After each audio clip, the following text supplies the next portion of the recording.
Hi everyone, good evening. I hope you're all safe and well. The Marie Keating team would love to extend a warm welcome to you all and hope that you will be able to join us for our 4-week webinar series, which finishes up on the 30th of September. So this evening marks the start of what we feel is a very important step. Firstly, acknowledging those of you who are carers for people in your lives with cancer. And secondly, to help provide and signpost you to the many services and resources that are available to you.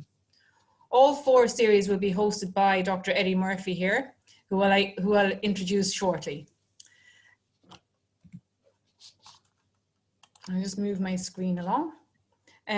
So infectious disease pandemics like coronavirus are very worrying for carers and those with cancer, and it creates many stressors. This can affect your life in many ways, but there are many things you can do over the next month. And hopefully you'll be able to take away what's important for you in order to care for your loved ones, but also, more importantly, to start caring for yourself. I am Helen Forristal. I'm the Director of Nursing Services at the Marie Keating Foundation. And as always now, we've transformed from face-to-face to webinar.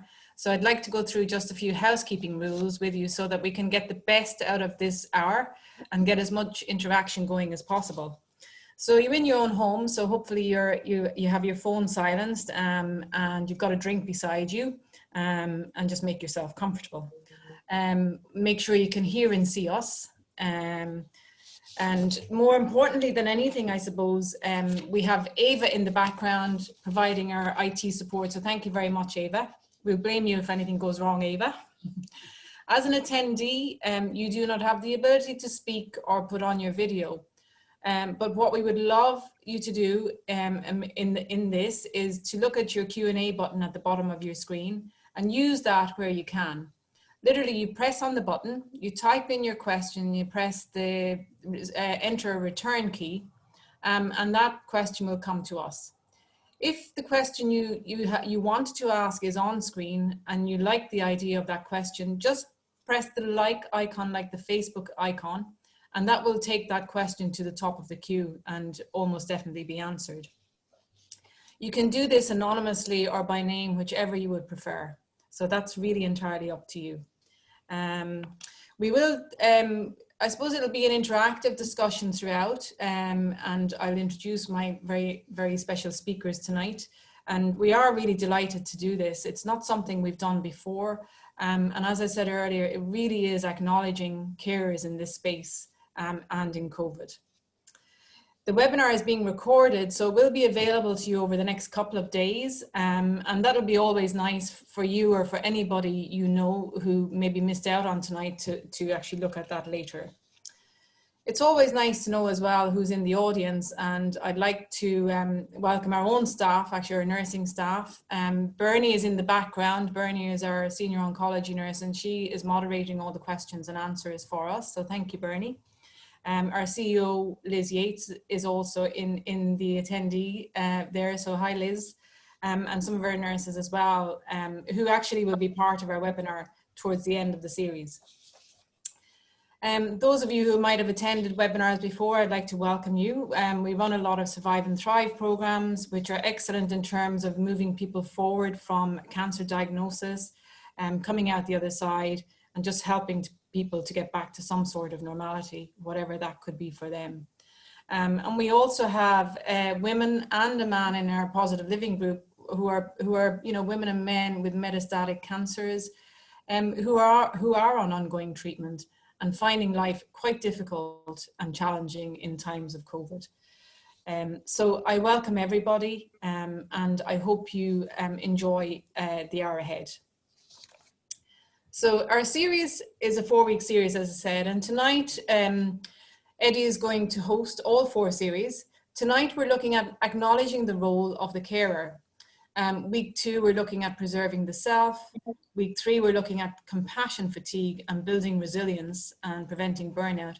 And week 4 is then really the importance of self-care. Now that'll be integrated all the way through, but it's really important just for you to know that, so that if there's something in particular that you really want to learn and know more about, this is here for you. Most people's lives have changed, but in time, we do hope this will pass. You may notice some of the following: increased anxiety, feeling stressed, finding yourself excessively checking for symptoms in yourself or in those that you're caring for, becoming irritable more easily, feeling insecure or unsettled, fearing that normal aches and pains might be the virus, having trouble sleeping, feeling helpless or a lack of control, and having irrational thoughts. Does this sound familiar to you? For those of you in the audience who have survived cancer and all its treatment, and for those of you who are caring for people who are on ongoing treatment, the feelings and emotions experienced here are often similar. It all comes back, or maybe it never goes away. The isolation, the uncertainty, the fear, the anger, and simply not being able to get on with your life. Now protecting, preventing infection, dealing with disruption in your follow-up appointments, cocooning, communicating virtually, all the what ifs. So we're going to have an interactive discussion with Dr. Eddie Murphy. And some of you will know Dr. Eddie Murphy. He's fairly renowned on TV and on radio. Eddie is a clinical psychologist. Helen. Sorry. Let's make it Eddie for going forward, please. Yeah. Okay. So Eddie is a clinical psychologist, and he has a passion and enthusiasm about well-being, is anchored in evidence-based psychology. And he's also the author of a best-selling book, Becoming Your Real Self. So that's a practical toolkit to manage everyday problems. So Eddie is going to address acknowledging the experience of cancer, of caring for someone with cancer during COVID-19. And with that comes, I suppose, you know, the respect and confidentiality that we need to agree within the group here. Everything that's said in this group is confidential. During this hour, we may share feelings and experiences just as they are. There are no right or wrong statements. And the sharing that takes place is a gift to everyone in the room. So what you choose to share is very much appreciated, and thank you. Our guest speaker tonight is Catherine Cox, and Catherine is Head of Communications at the Family Carers Ireland. So welcome, Catherine. Thank you very much for being here. And Catherine has worked with Family Carers Ireland for almost 20 years. And obviously, like when you read her biography here, you'll see that her compassion and passion comes from family. Her mother was a carer for over 20 years, and it really was not recognized.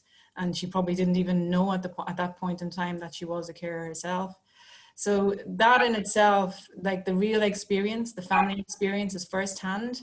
And in that, Catherine has recognized the gaps in support services. So, you know, the reality is Catherine is here to teach us and to tell us all about that and to give us signposting and direction. So that's really, we really look forward to that, Catherine.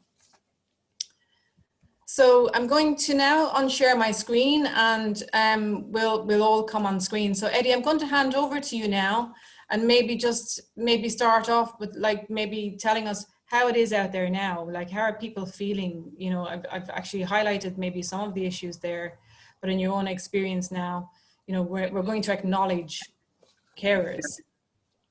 Thanks very much, Helen and Mary Keating Foundation, and good evening, everybody. Really look forward to sharing this period of time, and well, I'll get into a couple of different things if that's okay. I'm going to start off, just give you a little sense of who I am. People might know the face from Operation Transformation. I do that for 8 weeks of the year, but the rest of the year I'm a psychologist in the health service, and I work right through different areas. But before I was in psychology, I trained as a general nurse, and it's an interesting background.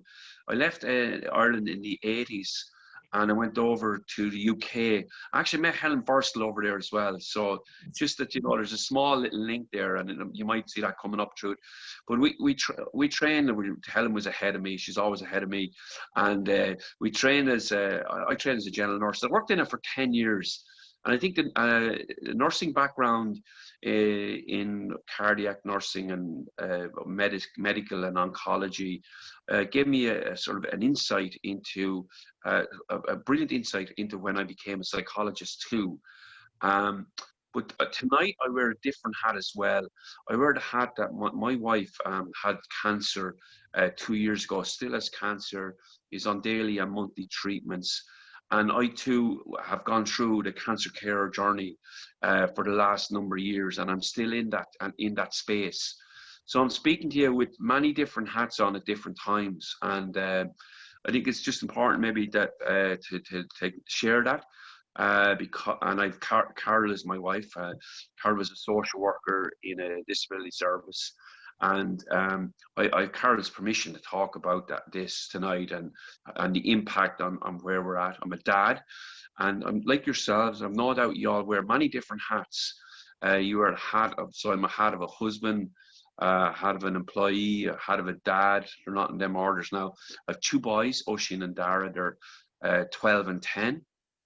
I'd just gone back to school, thank God. And so you could, so I was a late starter in family life. You could probably figure that out there by now. And but we were in but 2018 actually, and I wouldn't be great in dates. I'm one of those persons. Some people you can sit beside and they can tell you who they sat beside in primary school and who was in such a place and what a date. It's not something that that I was really good at or whatever. And in 2018, our lives changed, and I'm sure for many of yourselves, your lives changed. Carol got a very serious cancer, it's a gynae cancer, but in the lung field, and went to James's. We went, actually, it was during Stormophelias. There was a lot of sort of, and had a CT scan. Normality showed up. We were told by the consultant in the A&E department that that basically was a fatal condition. Until we got into the oncology team and the cancer specialists, they were more, how would you say, more communicative about the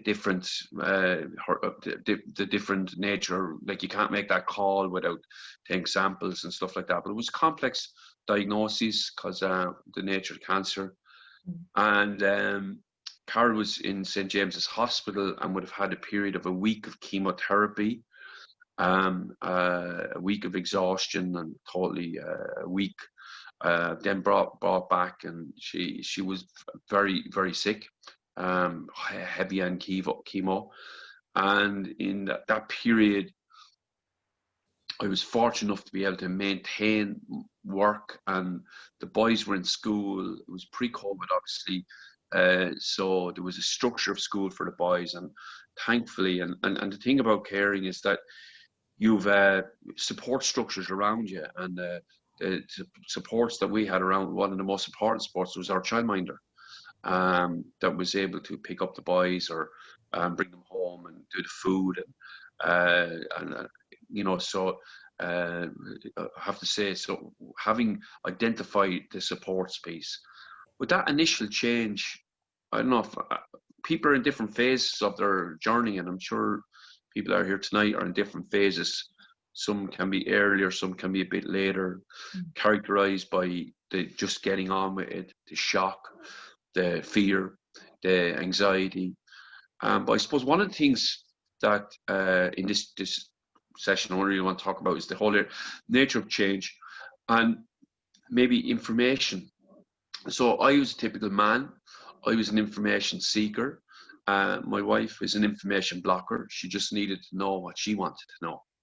And it took me a good while, couple of months. I don't know if anyone has experienced that, where there's different informational styles in the house. But Carol just needed to know what she needed to know, and I needed to know a little bit more what was potentially in front of us. And it took me a while to accept that we have different styles about how, and actually the psychology research would show that there are people who are what called information blockers, and then they're information seekers. And it's understanding that actually can be a very when there's a conflict, how do you come to terms with that? So it took me a while to come to terms with that, and that was just really a part of acceptance. Acceptance. Now, if you have any questions or if there's anything, I'd encourage you to please share, put in the Q&A, make it anonymous, and we'll get to address it. So that was where we were in 2018. A massive upheaval in our life. The boys were 10 and 12 at that time, and they were a bit more compliant. Now they've been out of school 6 months because of COVID, gone back, and there was no homework done. There was late nights. There was routine and structure, and all the things that assist family life had gone out the window. But Carol experiences chronic fatigue now, but is in a better place. She's on daily and monthly treatments, goes back for review CT scans and in James's, and that's where we're at, and that's where she's at.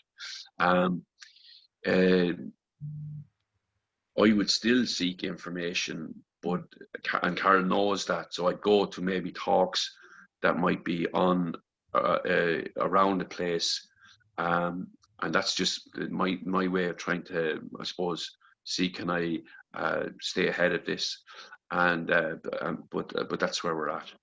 Can I ask you a question there, Eddie? Just in terms of like those who walk and those who seek, is it mostly men that seek information from a practical perspective, and maybe women block? Is that your finding? Not really, no. But there are women seek information as well, but men I think there's a higher percentage of men that want to seek more information, but it's not that women only block. Mm-hmm. And there's maybe in another part of the series, if you want me to go through with the psychology hat, there's a number of different pathways that people tread through a cancer journey. Those that would experience it. Now I'm talking about from the psychology research, because before that, my experience dealing with cancer was my brother-in-law had a brain tumor, and in a way, actually, it's an interesting and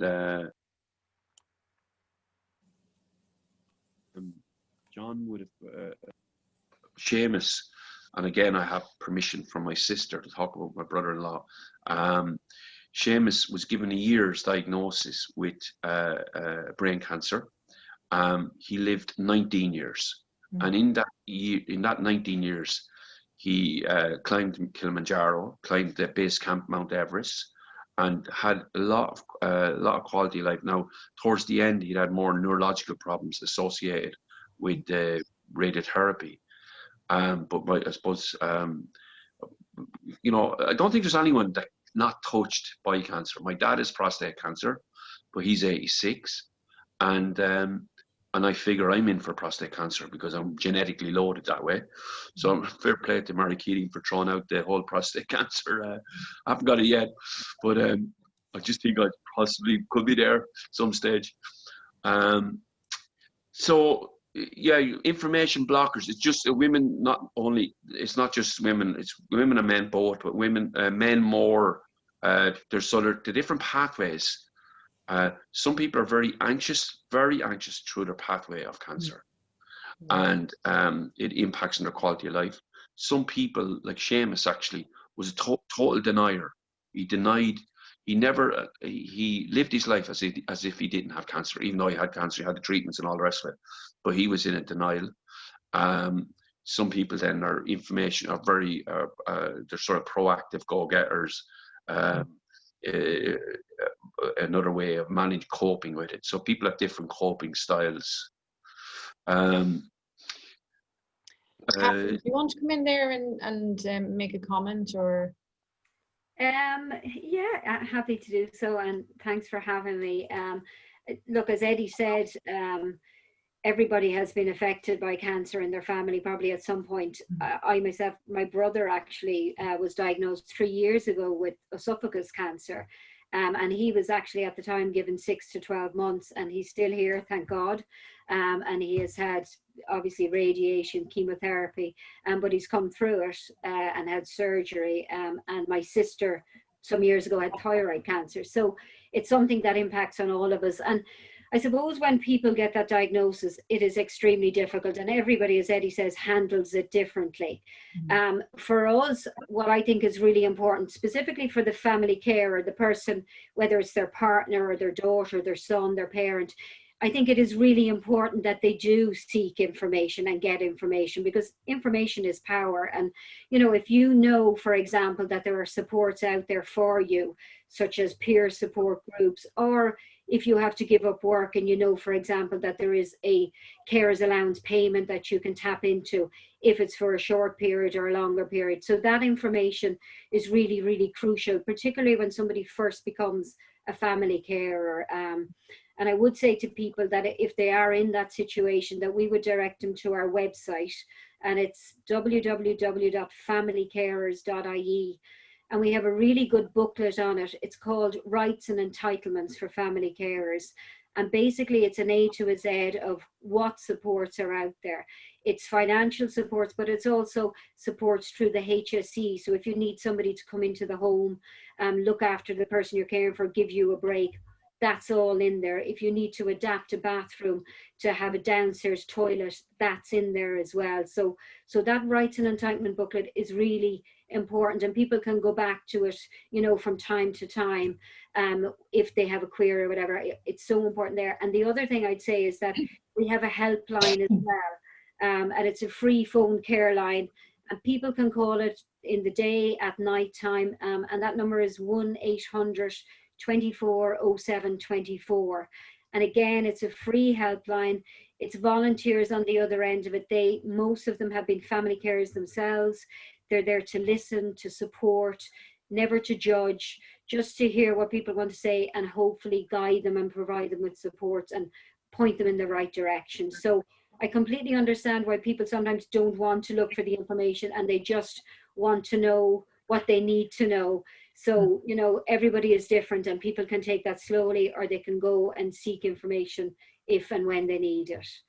Yeah. And the thing is, fundamentally, you know, moving from the wife, a lover, the husband, lover, whatever, you know, father, all these different roles, but it has a personal impact in terms of the emotional side of it. There's a sadness, there's sometimes powerlessness and helplessness, you know, there's fear and anxiety and worry, and and sometimes in the I don't know if there's children and you have young kids, or you're trying to, you know, you've got a concern. The carer can carry many worries and burdens, and the reality of cancer is cancer also impacts financially, regardless. It does, you know, because there's always that financial impact as well. But to me, I'm going to focus a little bit on that the personal impact around how it can impact on relationship. How often I see it, like in life, we have in relationships, in partnerships, or husband and wife, or whatever partnerships, whatever way the family makeup is. But often, if there's a carer's role, then it's important that when we're in the caring role, I think that we don't create a power shift in the relationship. That if you're trying to maintain that relationship, that you and sometimes, and we'll get into this about in our next session, so please stay with us now over the next 4 weeks, because I think it's an opportunity. I'm not sure how many is on, but certainly I'd like to get interactive. I'd like for you to ask questions, and that we can reach out and support each other. And so if you want, I have some questions here actually, Eddie. Do you want me to ask you a couple there? Yeah. So this is an anonymous question. So my wife insists on going for her results on her own. I never know if she is okay or not. Of course, I can't ask for results behind her back, as she is an adult. How do I manage this, as I worry that her cancer is progressing? So that's a real worry. So I would see your wife is making an adult choice, okay, around going for her results on her own, and that's her. I suppose that's her choice. But I think it's also fair to say, see, I think there's certain tipping points in relationships, okay. I think particularly during care, as the care needs get greater, but they're not called out. And the care burden gets greater and the care needs get greater. And in the absence of communication, I think the tipping point is in significant distress for the carer. And that's why I always think it's very good. And the value of having a third party, whether it's the Mary Keating or your public health nurse or family carers, it's somebody that is your GP, somebody that can sort of bring it around and say, and pre-planning can be a very important part of this as well, around when is the tipping point too great for the carer's capacity? When does carer's role end up being a nursing role and it's too great for the care to the point that they're overwhelmed? So I think it's okay for the carer to say, listen, I appreciate your independence about going and getting the results, but I'm worried that you might be hiding stuff from me. So it could be that, and I want to support you. So the reason I'd like to be there is because I want to support you. And the reason, and they might say, well, the reason I don't want you there is for whatever reason, and try to, and then get to a resolution of that. And the only way to resolve that is through communication. Yeah, which can be difficult in difficult, turbulent times.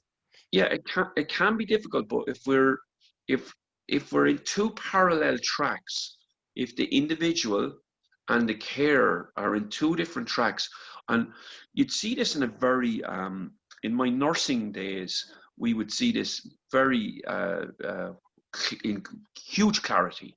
So, for example, the person on the ward would know that they had cancer, and they would know their prognosis, they would know the nature of their cancer, and they'd say, I don't want you to say anything to my family member. Yeah. And fully enough, the family member would come in and say, I know what's going on with my parent, I know what's going on with my partner, or my husband or wife, I know what's going on with them, I know they have this, but I don't want you to talk to them about it. Yeah, and you were sort of doing brokerage. I remember doing a lot of brokerage to build that bridge, to create that communication chain, so we can get over that bit and then move on to other bits that were being ignored around the quality of the relationship, the nature of the relationship, the things that needed to happen. Now, that's not all in our house. It's not all hunky dory, as in.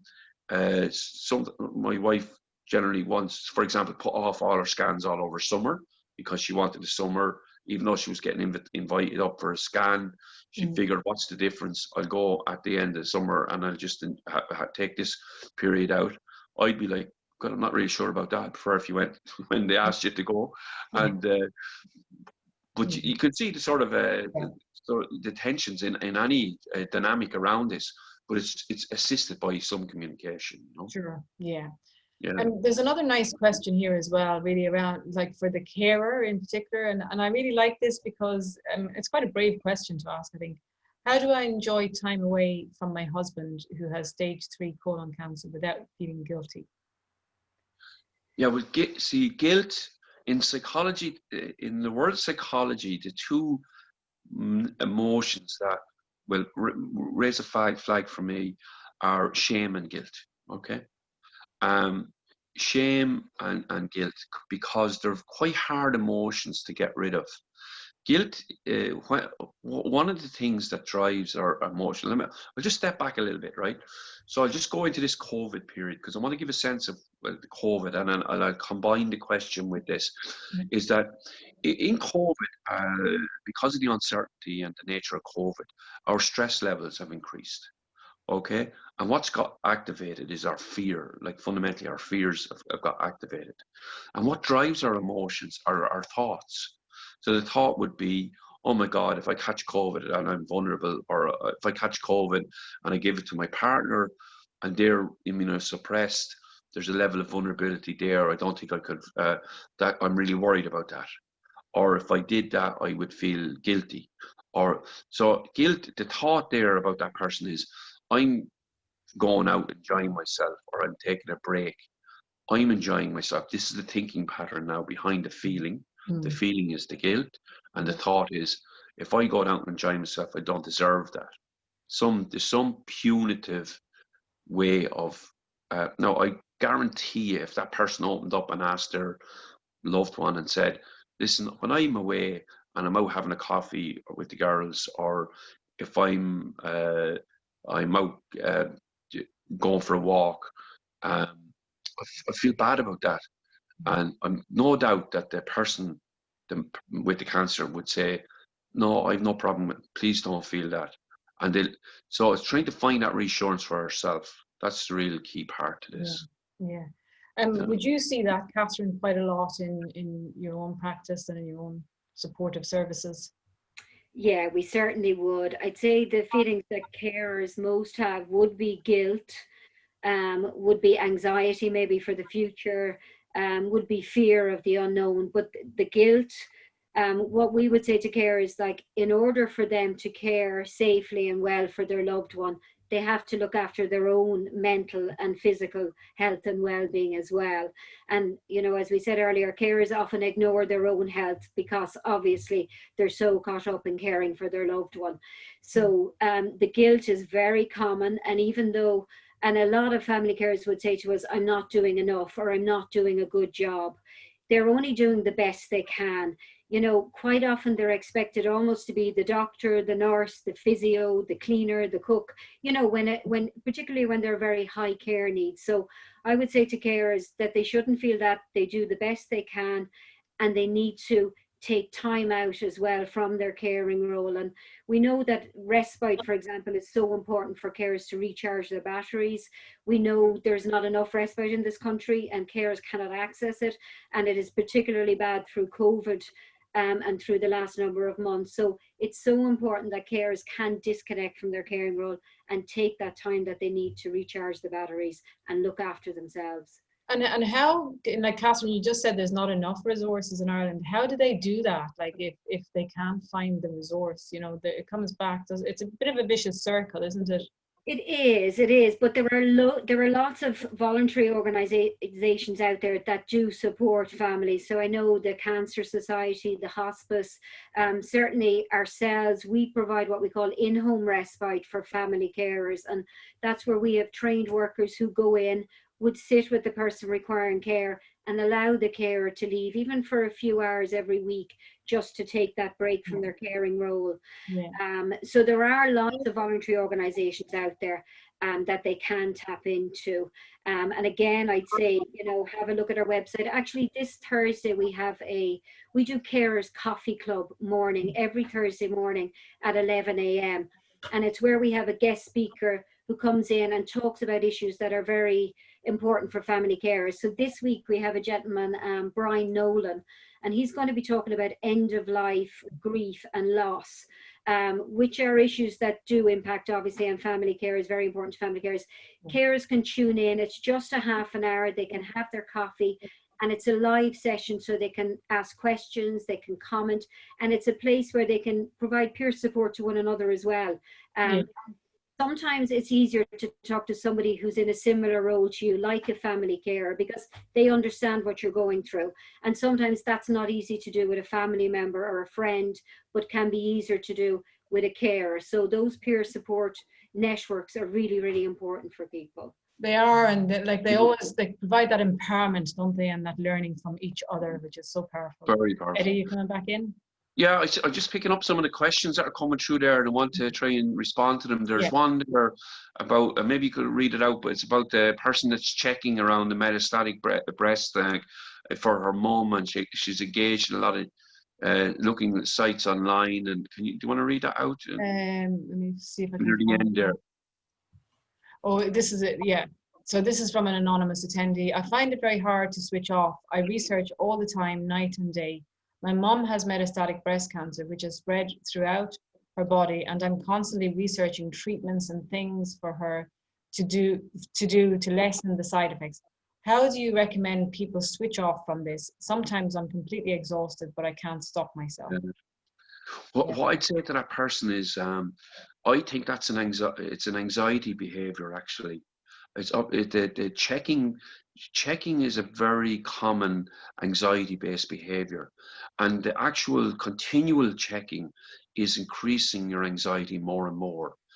Now, I get the importance of why you want to do it for your mom, but you can, as you say yourself, that you're not able to switch off. So you go into a cycle of that checking and online searching.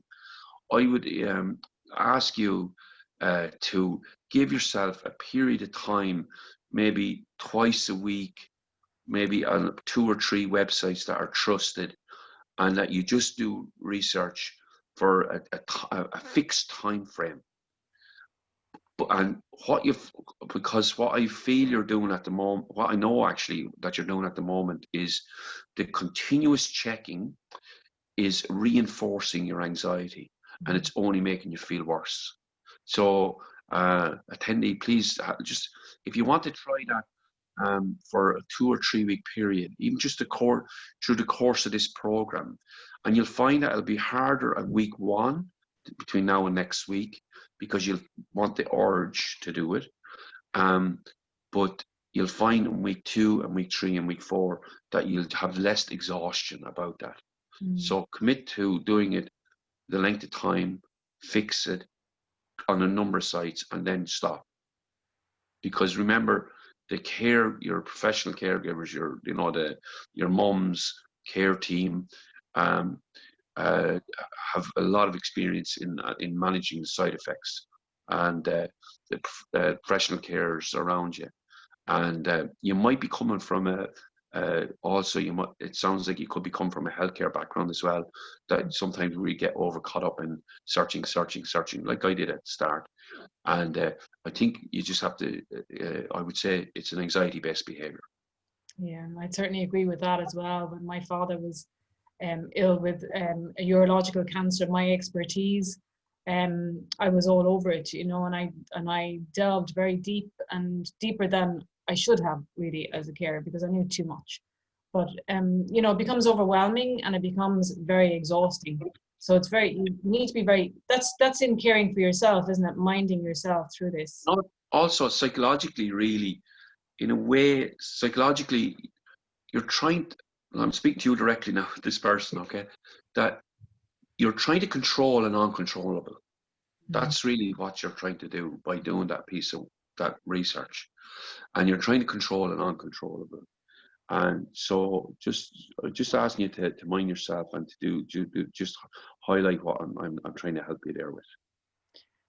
There's another comment here, and again, like it's around the guilt. So it's somebody anonymous, again, attendee, is saying it's difficult to talk to others on how stressed I feel. So now they're becoming isolated and alone. I feel guilty for complaining. Yeah. So feeling guilty for complaining and not talking to others. That's where I think the value of talking to somebody outside of the circle that you might be talking to. So, and the value of the cancer support services, such as Mary Keating, and the different, because they are in a position of support. I used the Cushing Centre is based in Portlaoise. I generally carry my stress in a very physical way, like tension across my back and pain and stuff like that. So there's different, some people talk it out, some people walk it out, generally like that, walking, running, and physical massage. And so it's okay to offload on services that are there saying, come and speak to me. And please come and speak to them, because that's what they want, and they've got experience over time, and they work in a very non-judgmental space. Whereas it sounds like you might be, your best friend. And the other part of that too, I think is important, is that quite often people will have "how are you" conversation, really, but they're not actually interested in how you are with your carer's hat on. And it could be that you might just commit in the conversations, that you commit to talking about your caring role and experience, but that you also park it and talk about other stuff that happens in your life as well, or other things that are going on.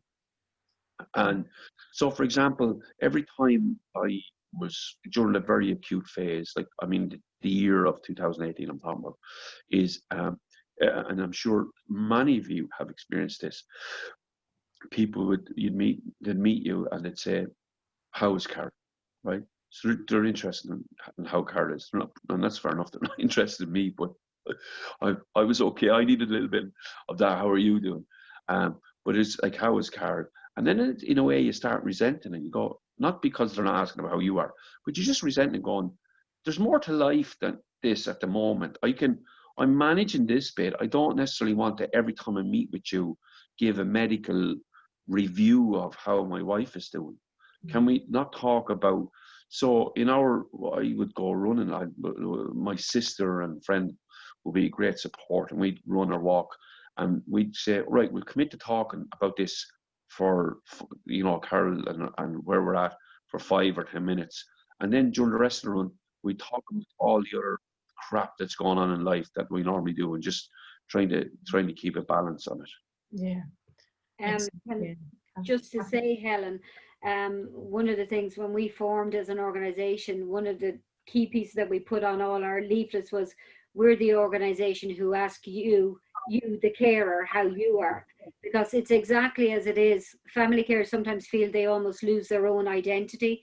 They become the carer for the person who is ill. So it is really important that, we think about the carer and how they might be doing. And just to say one other thing as well is that we provide a free online counselling support for family carers as well.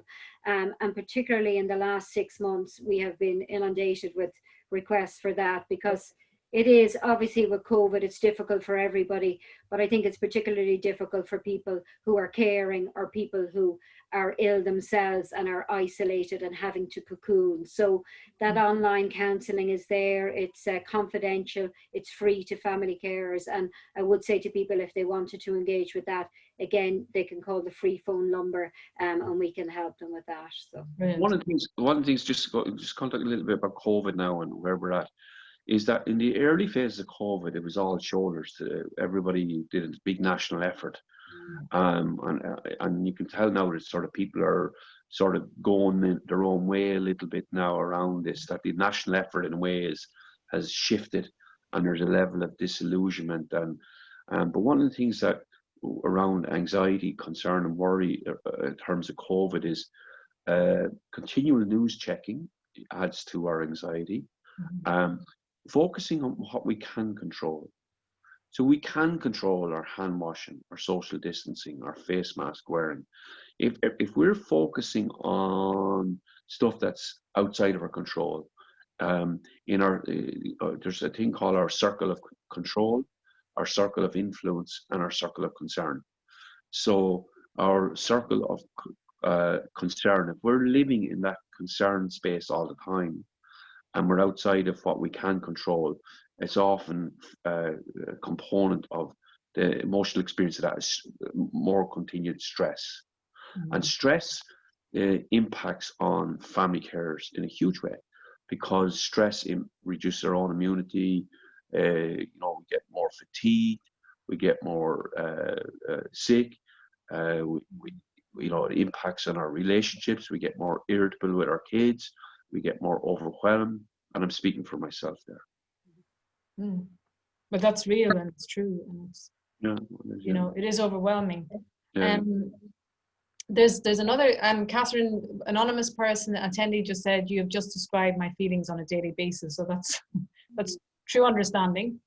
And somebody's asking, do you have any advice on how I can verbalize the struggles I face as a carer to those not in that role, so to somebody who doesn't maybe understand that role? Yeah, there's a couple of bits to that for me. The question is, what's driving that? Like why? If you're sort of saying, explain to me why you want to explain your care role to those that are not in the role. What's behind that? It could be a very practical reason behind that. So it's not in a judgmental way. I'm just trying to understand that. Or is it that, you see, if you could give us more information on that, you can do it anonymously. Or is it that you find it difficult to articulate to other people? Or is it that other people just aren't understanding you? So there's loads of different ways we can interpret the question. If you could give us more details, we can give you more sort of detailed response. But the piece being, sometimes if you're hard, there's a thing actually, if you're find it hard to articulate the carer's role, there's a few bits that might be helpful. One is around journaling, writing down. Now, and you're saying you're exhausted, but but just sometimes writing down how you feel. How one of the things that I didn't journal, but I often thought it would have been helpful at certain points in time to capture different moments through journaling because of the different experiences. Like it's like a roller coaster. You're sort of going through very practical focus. Then you're going through like, oh my God, I'm feeling overwhelmed. And I'm trying to explain that to other people. Sometimes it's challenging to explain to people who haven't been in that carer's role yet. And sometimes people just don't want to know. But what's important is to have what I believe is in your back pocket a card, like a verbal card, if you find it hard to articulate something, and it would say that I wear many different things in my life, but cares. One thing I'm doing now is caring, and it can be is both a strength and it can be a blessing and a curse, really, isn't it? Really, when you think about caring, it can be a blessing and a curse. It can bring you closer to somebody. It can reinvigorate. It can bring you back to a massive level of connection. But the curse is that it's there in the first place. Yeah, that's very powerful, isn't it? Yeah. I suppose there's another interesting question that's come up here, and it's really around culture. Yeah. Our daughters are, again, it's anonymous. Our daughters are 13 and 16, and I know they are struggling with their mother's diagnosis of stage 4 breast cancer. I want to support them and my wife at this time, but I'm not sure if I am doing a good job. My wife is Irish and I am from Delhi. My girls grew up in Ireland. There is a cultural difference for me also. Yeah, well, culture is a massive context in any healthcare. Yeah. And the culture can be, for this individual who, without being stereotypical, can come from a family resource that's in another country. Can be a big struggle. And the value virtual platform, it can be very helpful in that, is connecting. And actually, one of the things I would say is your emotional language is your first language, the language of your. So, for example, if you're working therapeutically with somebody who is from Spain or from India or Poland and they're brilliant and fluent English, but if it's their first mother tongue, the first language that they're heard is the heart language, it's their emotional language, and the evidence would show that working therapeutically through your first language is a really helpful way of doing that. Mm. And I might just add there for the two young girls, because they are very young, obviously at 13 and 16, and it might be difficult for them to talk to their dad or their mom about what's happening. So we do have groups as well, and we call it young carer groups. And so while the young people may not be the carer, they're probably at some level involved with supporting the care of their mom. So those peer support groups for young people are really important as well, because again, they're talking to people who are going through similar situations, and it may be easier to communicate with them than if they're talking to their friends who may not understand what they're going through. So I think those peer support groups, and we do quite a number of workshops specifically for young people, whether they're siblings of somebody with a disability or somebody where there's somebody in the home requiring care. So I think that's really important, that as well as maybe speaking to their family, they get support from outside as well. And what age range is that from, Catherine? So it's really any young person under the age of 18. So there's over 55,000 young carers in this country. So they start as young as 8 sometimes, and maybe where you have a single or a lone parent, you might have a young person who is providing a high level of care, inappropriate high level of care. But so young carers can start as young as 8 and can go right up to 18 and beyond. So while these 2 young girls or young children are not necessarily young carers, but they are impacted by caring within their family, and the supports are there for them as well. So they could tap. There is a children's cancer support program, Climb. Yeah. So that's available as well. Yeah, that's available in a lot of the cancer support centres in Ireland from age 5 to 12. Yeah, it's a really nice program. It kind of addresses all the issues that they experience through art and play. So it's really nice. I've actually been part of that myself. Okay, are you okay there, Eddie? Yeah, no, it's good. I just want to encourage people that get questions. Just see it like a free consultation if you want to. You know, there's a nice question here actually as well. It's like you're visiting a psychologist, you know. That's just the way it is. There is a nice question here, I think, and it's about the, like, you know, that concept of 24/7, not being able to take that break.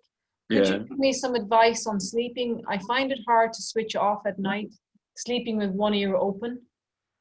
Yeah. It depends. So a couple of bits on that, really. The quickest way, and we're looking a lot around self-care during our session 4, but I think what I'd like you all to do when you're watching this, and including myself now, I want to make a commitment. I want you to think about a commitment around one self-care activity that you can do. I've committed to bring the dog for a walk after the talk here today. You know what I mean? So that I'm able to shift out this way of thinking a little bit, and just do something physical. But is to within the next 2 to 3 days, what self-care thing can you do for yourself? And if you could just maybe pop it into your response there, what one thing can you do to look at your self-care between now and 2 days time? So next 48 hours, what one thing can you do? And I'll get to answer that, and you can pop that into our piece. I'd really appreciate that. One of the things there is around sleep. I think sleep is the quickest win to your good mental health, to building your resilience, building your cups, your buffer zone. We'll be getting into this. And sleep is critically important. Actually, what determines our sleep time is our waking time. So, for example, if you sleep in, and not many are sleeping in, but if you're sleeping in till 10 or 11 or whatever, your sleep time is determined by your waking time. And one of the things to get a good night's sleep is to have a structured waking time. So say you wake up at 8 a.m. or 7:30, and they actually say it's quite hard is to maintain that over the weekend as well. So that, because otherwise if you find your sleep is going all over the place, cat napping during the day will impact on your sleep.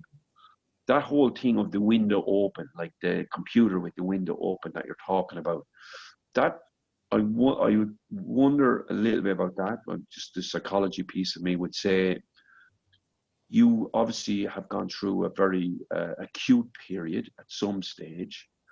But the question is, if you're in the acute period, it makes sense for that window to be opened. But if that acute period has passed, and it's but you're still finding yourself that you're in that hyper alert state, then there's possibly a piece of work to do on processing that state, that you're still actively in that state. And that would suggest that there's a piece of work. So for that person, if you're in the acute phase, it makes sense. And it's really about self-care and minding yourself. But if that acute phase is past and you're in a non-acute phase, but you're still acting like you're in an acute phase, then that's worth having a conversation, worth having a talk. I think there was a question there about medication. Was there? For sleeping, yeah. So what medication would you advise to help aid sleep? So as psychologists, we don't prescribe medication, and but just explain that most sleep medication, this is the value of being a nurse before, sleep medications they actually only get you off asleep. They don't keep you asleep. A lot of people don't really, they think sleep medication is something you take and you get a full night's sleep. Actually, sleep medications are only designed to get you off asleep, but they don't keep you asleep. And the paradoxical thing about sleep medication is the longer you're on them, quite often the worse quality sleep you get and the lack of sleep you get. So I would look at things what we call around sleep hygiene, around getting up at the same time every day, having good pre-bedtime routine, having your environment in your sleep environment that it's relaxing, not having your phone in bed and blue light banging off your brain and up searching, having like a mobile phone in there, maybe reading in advance, say maybe taking TV off in half an hour in advance. So what is your sleep routine? I think before you get into that medication piece, because there's an increased amount of concern about medications, around sleep medications. Now, if they're, I've dealt with, I've worked with many different people, thousands of patients, and I remember this wonderful lady came to me, and she cared for her mum and was alert and had that. She'd wake up and go to her mum at night time, but she ended up on sleep medication, and they had her on a medication which required her to have another medication. She ended up with two problems basically. She had insomnia and an addiction to a sleeping medication. And it took about 18 months before she could move off her medication. And she slept approximately half an hour a night. So I caution about the medication. I encourage you to do more around sleep care. And I think exercise as well. For family carers, we would always say, where they can't get out, where they can't join a gym, they may not be able to go out running, but you can do exercise in the home. If you have a chair, if you have a room, even for 5 minutes, just to get some physical exercise. And that might be just walking around your garden, walking around your house, but it's so important that you just get moving, I think. And it certainly, I know with myself, if I walk or if I get fresh air, it definitely helps with sleeping as well. Well, it does, but just remember that not to do exercise in the hour before or two before you go to sleep, because if you engage in exercise too late, it can actually keep you awake. Okay, now we're coming to the very end of our session. The hour is almost up. There is one final question here I think that would be nice to answer, and then we will wrap up if that's okay. So this again is from an anonymous attendee. I suffer from depression myself, and my wife's breast diagnosis has thrown me into free fall. I'm feeling torn between looking after her and minding myself, and I know she is more worried about me than herself.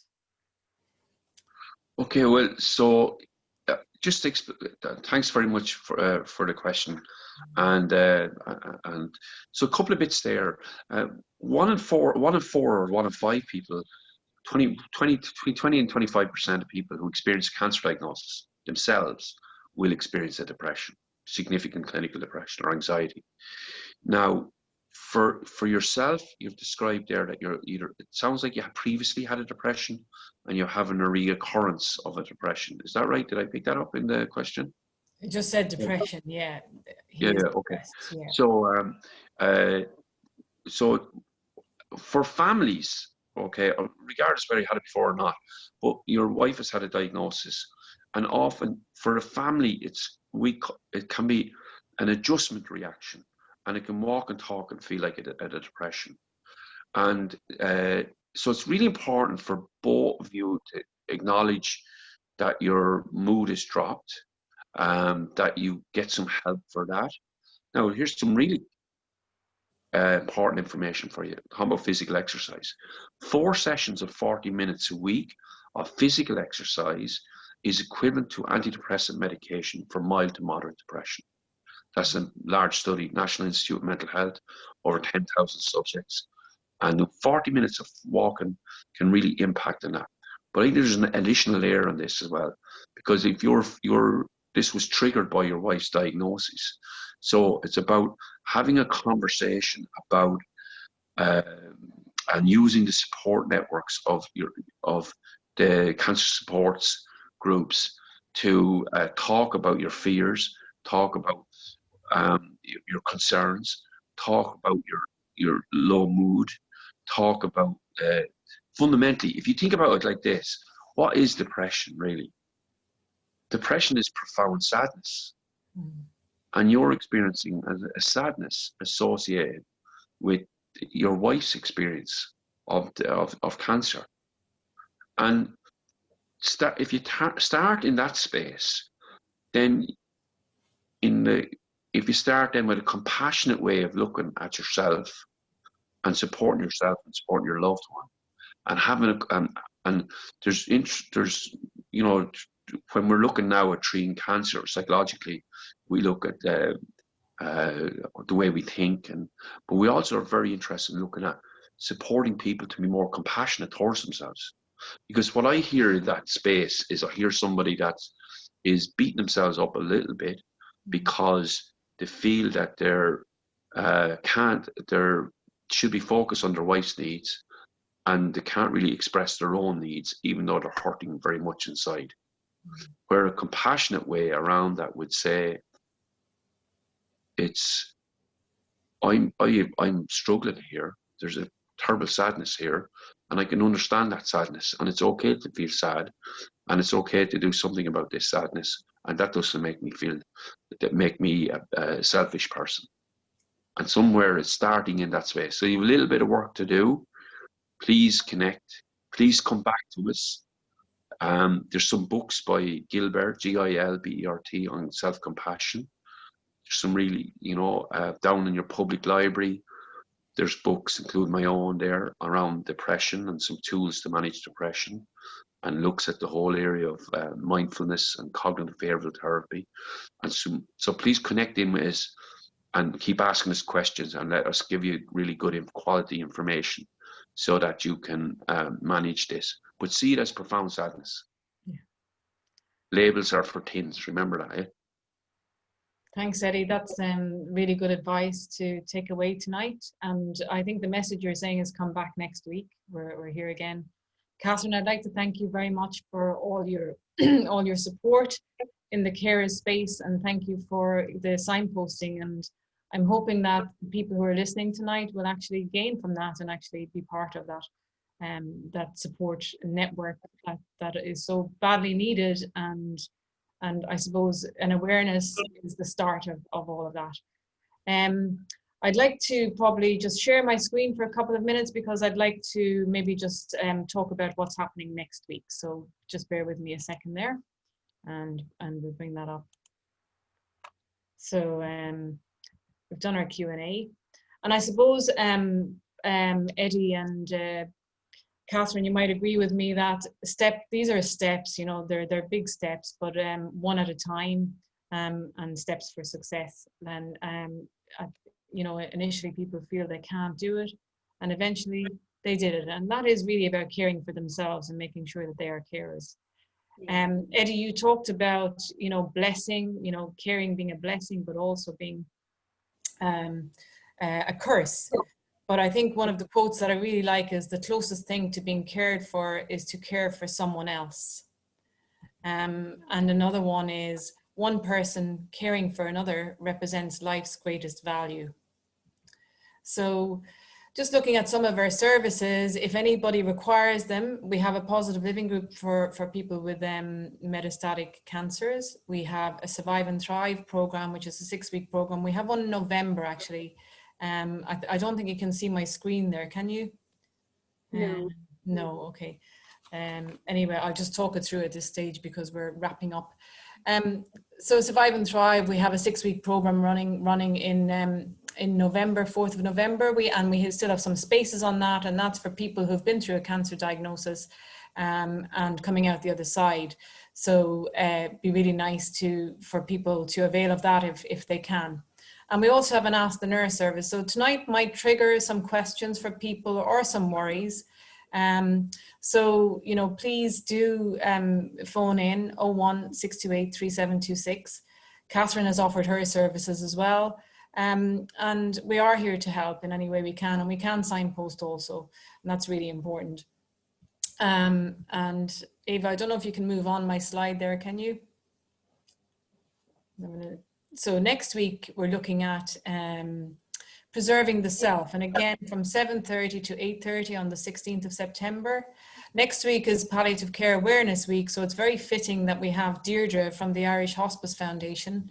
If you could move it on there, Ava, for me, please. And Deirdre is going to, again, I suppose, you know, Catherine, you talked about it a little bit there tonight, you know, early palliation, bringing people into your home or wherever you are, into your life at an earlier stage where symptom management is the key to actually reducing any sort of crisis in your lives, and especially towards the end of life. So we'll certainly be looking at that. So thank you very much for your time tonight. Really appreciate it. As we always say, stay connected. Please, anybody who's listening in tonight, you know, please come back next week and for the next 4 weeks if you can. There's plenty to be learned and plenty of support available. So thank you so much. Thank you, Eddie. Thank you, Catherine. Thank you. And we'll see you again next week, Eddie. Thank you very much. Look forward to it. All right. All the best. Take care.